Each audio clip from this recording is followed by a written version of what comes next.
ऐसी है और खबर से पहले ही इसकी कुछ परफॉर्मेंस ऐसी है कि बात करनी जरूरी हो गई है।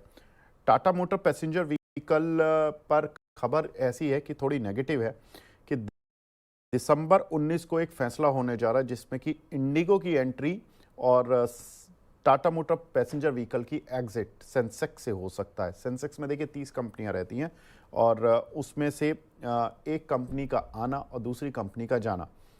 इससे क्या होता है कि फ्लो जो होता है, इंस्टीट्यूशनल फ्लो जो होता है वो शिफ्ट हो जाता है। वो कैसे होगा कि अगर टाटा मोटर्स लोग बहुत सारे इंडेक्स वाले जो लोग होते हैं, इंस्टीट्यूशंस होते हैं जो इंडेक्स के शेयर्स में ही ट्रेड करते हैं, तो वो अपना आउटफ्लो उनको करना पड़ता है। उस शेयर को निकलने पर उनको वो शेयर बेचना पड़ता है क्योंकि वो इंडेक्स का पार्ट ही नहीं रहेगा। तो ये टाटा मोटर पैसेंजर व्हीकल में करीब 19 करोड़ डॉलर का आउटफ्लो लेकर आ सकता है। वहीं इंडिगो की एंट्री उस काउंटर पर करीब 31.5 करोड़ डॉलर का इनफ्लो लेकर आ सकती है। तो ये दो शेयर लाइमलाइट में हैं। आज इसी तर्ज पर काम भी कर रहे हैं, इंडिगो ऊपर, टाटा मोटर पैसेंजर व्हीकल नीचे। लेकिन हम बात कर रहे हैं डीप में जाकर टाटा मोटर पैसेंजर व्हीकल की। इस शेयर का प्रदर्शन देखो, नवंबर महीने में ही करीब करीब ये काउंटर 14% गिर चुका है, लगातार गिरता ही जा रहा है। और अप्रैल 2024 में एडजस्टेड लो था इसका 320 रुपये 64 पैसे।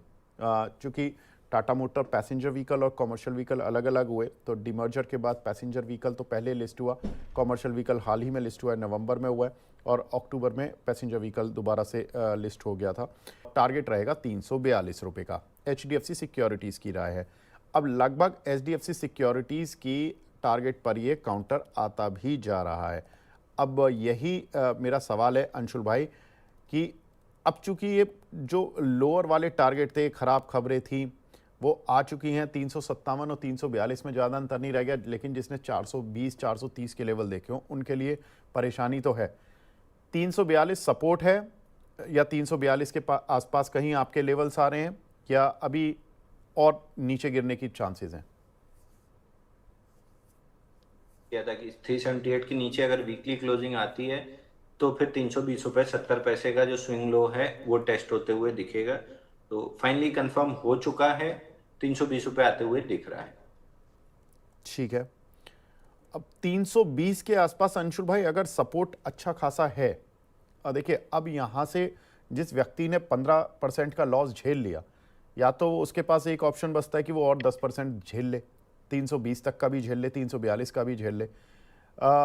वहाँ पर तो कुशन मिल जाएगा, या वहाँ से भी अभी और मतलब परेशानी बन सकती है? ये यहाँ से कहीं से कोई नीचे का लेवल लेके ये बाउंस करने की भी तैयारी कर सकता है? अगर करेगा बाउंस तो कहाँ तक जाएगा?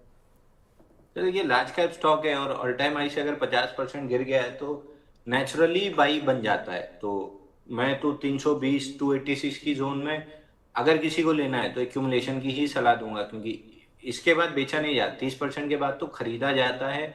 और अगर ये 50% नीचे मिल रहा है तो ये आइडियली बहुत बेहतरीन बाई है। अब थोड़ा समय लग सकता है रिवर्सल आने में, but eventually all time high वापस आपको मिल ही जाएगा। ठीक है।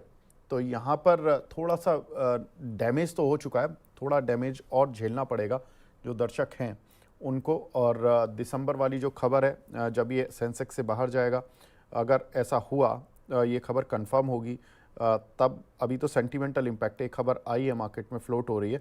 जब ये खबर कंफर्म हो जाएगी और पूरी तरह से इसका इम्पैक्ट आ जाएगा, तो थोड़ा सा काउंटर को और प्रॉब्लम झेलनी पड़ेंगी। उस प्रॉब्लम में 342 आएगा, 320 आएगा, वहाँ पर आपको देखना है। वहाँ से फिर आपको 320 के आसपास से एक्यूमुलेशन शुरू कर देना है। एक्यूमुलेशन मतलब थोड़ा बहुत धीरे धीरे करके बाय कर सकते हैं आप।